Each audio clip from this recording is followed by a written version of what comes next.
Good evening, everyone. This is Melissa Thomas with Florida National News, right back here with you with the evening news rundown for your Tuesday, June 2nd, 2020. Welcome to the month of June. Wow. As usual, we like to provide you with the latest COVID-19 reports globally, here in the US and in the state of Florida. So according to the World Health Organization, globally speaking, we are seeing approximately 6.2 million approaching 6.2 million confirmed cases, and unfortunately, over 376,000 confirmed deaths. In the United States, according to the CDC, we're seeing over 1.8 million confirmed cases and over 105,000 confirmed deaths. According to the Florida Department of Health, here in the state of Florida, we're seeing over 57,000 confirmed cases and over 2,500 confirmed deaths. Now, in world news today, the UK is revisiting its relationship to China. It's going to rework that relationship right now in light of, yes, the COVID-19 pandemic, but also China's recent takeover of Hong Kong, which was formerly a British colony. So far, the UK government has heard the country's desire to reduce its dependency on Chinese products, including PPE, which of course has been in high demand during the pandemic. Folks believe that with the reduced dependency on Chinese products, folks will be able to have the freedom to speak out more against China without that fear of having their supply lines cut off. So there's a lot of pressure being put on the UK government by its constituents where that is concerned. Now, as of right now, the Foreign Secretary, Dominic Raab, has extended visa privileges to Hong Kong residents to live and work in the UK, which is the opposite of what President Trump had discussed, as you heard us talk about this past weekend heading into this week, where President Trump wants to kind of move away from or kind of cause restrictions for folks in Hong Kong, given what happened between China and Hong Kong. However, the UK, they want to help those who are in Hong Kong. Now, the other part of this relationship that they're revisiting is allowing Huawei to help the country develop its 5G system, because that was the original arrangement. Of course, this reconsideration is coming with pressure from the United States because obviously President Trump is a little hot against China right now. So he's pushing for the UK to also get tighten restrictions on China as well. So watch this space. We'll continue to keep you updated there. And again, the two main reasons for the UK taking a look at this is between the COVID-19 pandemic and what's going on between China and Hong Kong. Now, jumping over here to the United States, in the state of Michigan, Governor Gretchen Whitmer has eased the stay-at-home order. This is now, they're in phase 4. She signed the approval of phase 4 out of phase 6 of their sort of reopening program. So as of right now, coming Thursday, restaurants will be able to open up and allow dine-in customers. So that's good news. Correction, it's as of next week. Correction. So as of next week, restaurants in Michigan will be able to allow dine-in customers. There will be eases on the limits of the number of people that can gather. The capacity numbers won't be as low. However, social distancing is still in effect because safety first. She's encouraging everyone to continue wearing their PPE, continue washing your hands, and continue practicing social distancing, continue wearing your mask, all of that stuff. As of right now, retailers are going to be fully reopened as of Thursday. That was a Thursday detail. Retail stores will be able to fully reopen this coming Thursday. As of right now, gyms, indoor theaters, salons, casinos, those remain closed. So much like what we're seeing, much like what we've been seeing across the country and a little bit of what we've been seeing in Nevada as well. But we'll continue to keep you guys apprised of the various reopenings across the country. Now, the other U.S. story, you've likely heard this one already, but President Trump recently made the visit over the weekend to St. John's Church, which is a historic church. It's about 200 years old. Ever since President James Madison, every single president has attended at least one service at this particular church, which was burned down on Sunday during the protests that happened there in Washington, D.C. This church is very close to the White House. And the president decided to take a visit to that church. And, this is after it was burned down, but the protests were still going on around him. And as a result, as a protective measure, tear gas was deployed on the protesters while the protests were happening around him. It was more so a measure to keep the protesters distant from him. But this brings us to our audience question, because we want to know what your thoughts are on this. Do you feel that that was the right approach? Do you feel that the tear gas was the best way to keep that separation between protesters and the president? Of course, he has Secret Service, but law enforcement also involved in the area to monitor the protests. And depending on who you talk to, depending on the sources you take a look at, some report it as protesters, some report it as rioters. So be very careful of your sources, but we do want to know what your thoughts are in the comments below. Let us know what you think. And even in general, what are your thoughts on, protesting versus rioting? Let us know in the comments below. We would love to share your comments with the rest of our viewing audience. All right. Now, in the meantime, we're going to jump over to our Florida story. Now, here in Florida, Zoo Tampa is set to reopen on Friday. So that's a bit of great news for our Florida folks, particularly those in the Tampa area. Of course, they're going to reopen with restrictions, much like what you heard us report on with Universal and Disney. So for Zoo Tampa, they will have a 50% capacity, which is roughly 2,500 people. So if you want to be able to be guaranteed entry, Zoo Tampa is recommending that you reserve online, go on their website to make those reservations so that you can go on ahead and enjoy the park. They've already tested the new regulations and guidelines, a little bit earlier this week, possibly yesterday, with a group of seniors, because of course, the most vulnerable population where COVID-19 is concerned. But they ran them through the new protocols, and it's a practice ground for when they reopen on Friday. Even with 2,500 people, at least, it's good to have a practice run to know any further kinks in the process and continue to iron those out. Now, Zoo Tampa is rearing to go because they've been closed since March 16th. So a lot of these workers are probably happy to be back to work and out of isolation. So bravo to Tampa on that. Now, in the meantime, please, again, leave your comments below. We're going to take a quick commercial break. We'll be right back. At Duke Energy, we deliver electricity and so much more, like free home energy assessments, rebates for energy-saving improvements, payment options to help you better manage your budget, and even bill credits for helping the community use less energy. So no matter what you're doing, we can help you make better energy choices every day. It's just another way we bring power to your life. How much can you save? Welcome back, guys, to the evening news rundown. Very quickly, there was a comment somebody did leave a comment below, so I want to kind of bring that up very quickly. Thank you for your opinion. You were mentioning, no, these were peaceful protesters. You very strongly disagree, Larissa. Thank you so much for your comment. Appreciate your feedback. And yeah, there are two sides to this conversation, so I appreciate you leaving your comment and sharing your opinion with us. Hey, by the way, guys, feel free to chime in and join the conversation with Larissa as well. All right. But jumping over to the business news here, Senator Mitch McConnell wants to fast track some changes to the PPP to make things a little bit easier for small business owners once they receive the funding. So this is something that was approved and passed by the House last week by unanimous consent in the Senate. If no senators raise objections to a notice of lawmakers, then things will be able to go through. The bill would extend the 8-week period when proceeds must be spent for loans to be forgiven to 24 weeks or until the end of the year, whichever comes first. So that's one of the changes.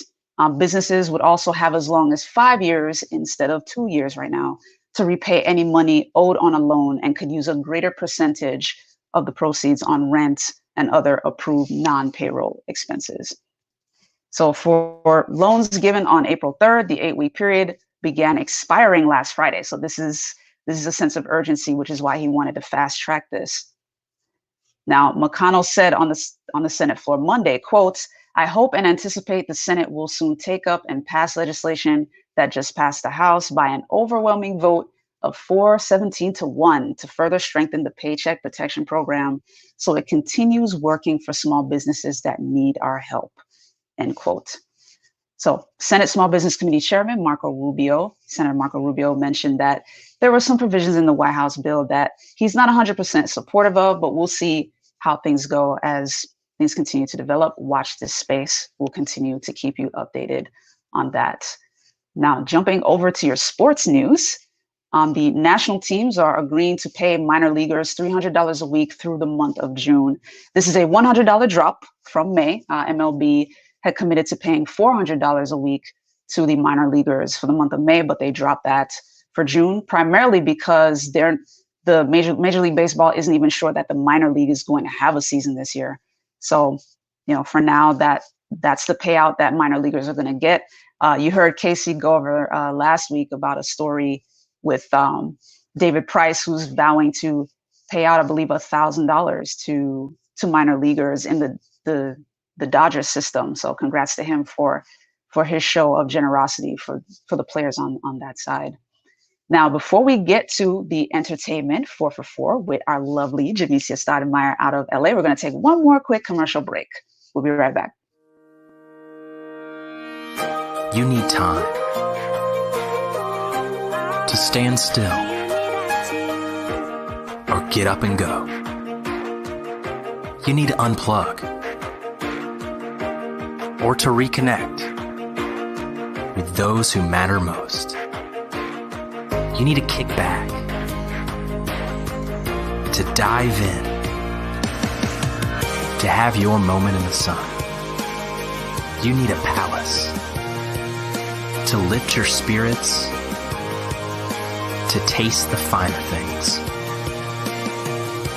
You need room to feed your soul, to remember why you travel. You need Lowe's.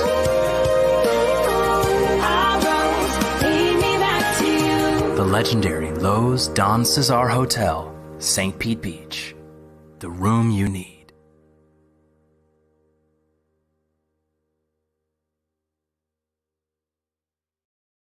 Welcome back, everybody. Thank you for sticking with us. Now we're going to jump into the entertainment 4 for 4 with our lovely Jamecia Stoudemire. How's it going, Jamecia? Hey guys, how are you doing? Doing good. Good to see you. This is Jamecia Stoudemire, guys, with the entertainment 4 for 4. And today we're going to start it off with what has now really stunned the world and changed, it evolved from originally music taking a stand to the whole social media blacking out. Today is Blackout Tuesday. An organization called The Show Must Be Paused started with just a mission statement to ask the world to stand and pause. And I believe with the pause is the Blackout Tuesday, as we pause for music and arts to really be able to take a day and focus completely on the issues that have taken place, with the number one being of George Floyd's passing. So with the show, so the Blackout Tuesday, also known as The Show Must Be Paused, there's several things that you can do. And I know one of the biggest things people out there, and I'm sure people watching right now, it's two different movements. And if you do post about it, don't use the hashtag Black Lives Matter. Why they say that is just because it kind of interferes with the streamline on social media, which went in frenzy this morning when it was completely blacked out because everyone's been posting black boxes. But even myself has been taking part in this today. And what this day is really for us to come together and dedicate a day for the music to just be silent, for them to completely, or if they're not silent, they're dedicating their money towards some organizations is not necessarily what has been proven, but what has been stated. Some other things that people can do is, donate to George Floyd's family, Ahmaud Arbery, and other victims. You can fight for current injustices taking place, peacefully protest, donate to the fund to bail out those protesters that have been protesting. You can visit different organizations and see how you can provide for their needs. Connect with different organizational parties, and also just volunteer your time. The purpose, again, for this day was not to be silent, but to disrupt what continually goes on every day, from the selfies and the self promotions to book promotions and everything else, but to really just wholeheartedly, stop what we're doing and really dedicate our times. You have Atlantic Records, Sony Music, the RAA. You have even businesses like Netflix and other major businesses that are joining in, or, at least showing that they stand with the movement that's taking place. So we definitely, I personally stand with that, and we are blacked out on my page right now, guys. Number 2, a little bit of fun news. Well, not so fun for Joe Exotic, because Joe Exotic loses again to Carole Baskin, which on Monday, a federal judge in Oklahoma granted ownership of Joe Exotic's Tiger Zoo to Big Cat Rescue Corp, which is owned by Carole Baskin. Now, why did this happen? Why this happened was, if you all remember from Tiger King in the Netflix series, there's this altercation where Joe Exotic was being sued by Big Cat Rescue Corp because of copyright infringement. And the judge recently found on Monday that transfer to his mom was done fraudulently, and unfortunately granted her the ownership to his park. So we're sorry, Joe. We definitely were pulling for you, but Carole Baskin has won again. All right, number 3, guys. Today we have the celebrities joining the demonstration of the George Floyd movement, Black Lives Matters. We have in this picture right now, Ariana Grande, she's stepping out there. And honestly, guys, we have all races that are just stepping out there. Just to touch base on some other people here in LA, Hazley and John Cusack were some people that were protesting, and they were actually hit with rubber bullets or, ambushed by police when they are recording. Tyler Perry, went to Twitter and, tried to reach out to those that were looting in Atlanta. I know personally for myself, I woke up Saturday morning to a message from my father, which was showing Killer Mike, actually the city of Atlanta, had Killer Mike, a well-known Black activist, as well as a rapper, speaking to the community and just letting them know that the actions that they were taking of looting, just explaining it, because it's not what we should be doing. We should not be destroying our own communities. So, he was definitely speaking out, as well as Nick Cannon released an amazing poetic piece. If you guys check out his Instagram, J. Cole was out also marching. We have Seth Rogen, one of my favorite comedians, was actually trolling his own page after posting a Black Lives Matter post, and his fans weren't too happy. So Seth went through there and told them about themselves with a lot of F's. So if you go to his page, you can check that out. That was definitely really cool to see. Tory Lanez, who's been really big during this quarantine with Quarantine Radio and his MTV deal, took time to really talk to celebrities and let them know that sitting from home is not going to change it. That they need to be active and really step out there. And one of my personal favorites, Jamie Foxx.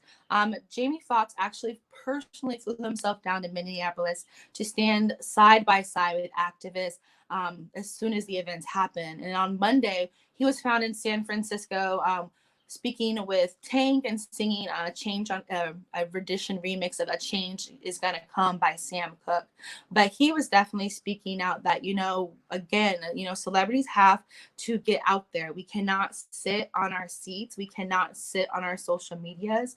And if that is what you do, if you are of a boss status and that's what you do, make those calls, because you have them in your phone book or your Rolodex. So, we all have to be active, and however that is, may you be active in doing it. And thank you to those celebrities that have stepped out and made their voice be heard. And number 4, a real cool thing that some of the industry is taking part of, and Warner Brothers being one of the first. Warner Brothers makes Just Mercy available for free this month.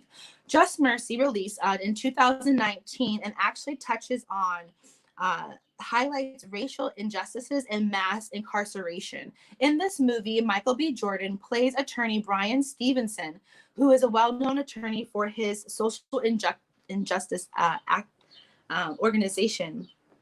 And Jamie Foxx also plays in this movie as an incarcerated prisoner that Michael B.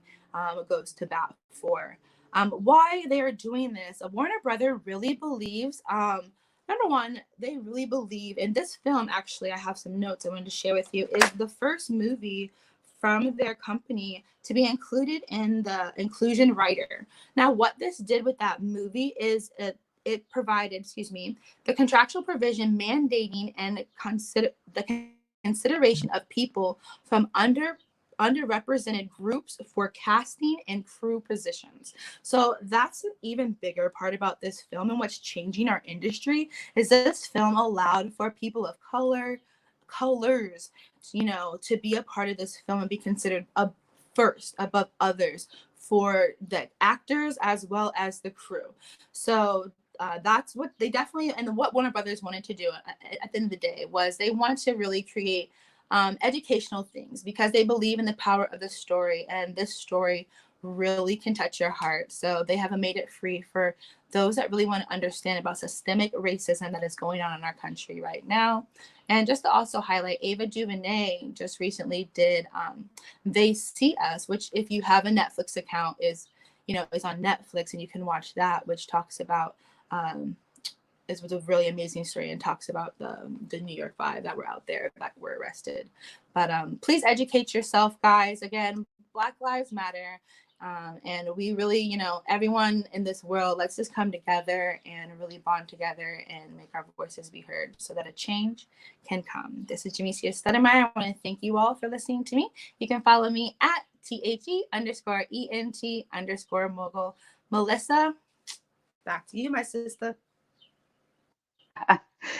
Thank you so much, Jamecia. Appreciate you as always. And you guys, thank you for tuning in. Be sure to continue to do so. We have a jam-packed week this week. And as you know, tomorrow is Wednesday. So our lovely Casey Hudson will be back with the FNN Sports Take at 8 p.m. Eastern. And for me, you'll see me again for the evening news rundown. On Thursday, you'll see me at 2 p.m., a special time for our FNN Politics and Power, where we will be interviewing journalist and advocate Tracy Powell. So that will be an awesome interview. You do not want to miss that, especially given the current time that we're in with Blackout Tuesday, with everything happening connected to George Floyd. This is a lady who is an advocate for members of the Black media and just African-American causes in particular. So be sure to stay tuned for that. And of course, Friday, Jennifer will be back with the Entertainment Buzz. We'll have a special guest there. We'll get you some more information when we get our flyer out to you guys. But thank you so much for tuning in, as always. And if you haven't yet, be sure to like us on Facebook. You can find us at Florida National News, at FNN News TV, or at FNN News Live. And be sure to subscribe on YouTube. You'll find us there at Florida National News. And be sure to click the little bell icon to make sure you get all notifications. In the meantime, thank you guys, and have a great rest of your Tuesday afternoon. Take care.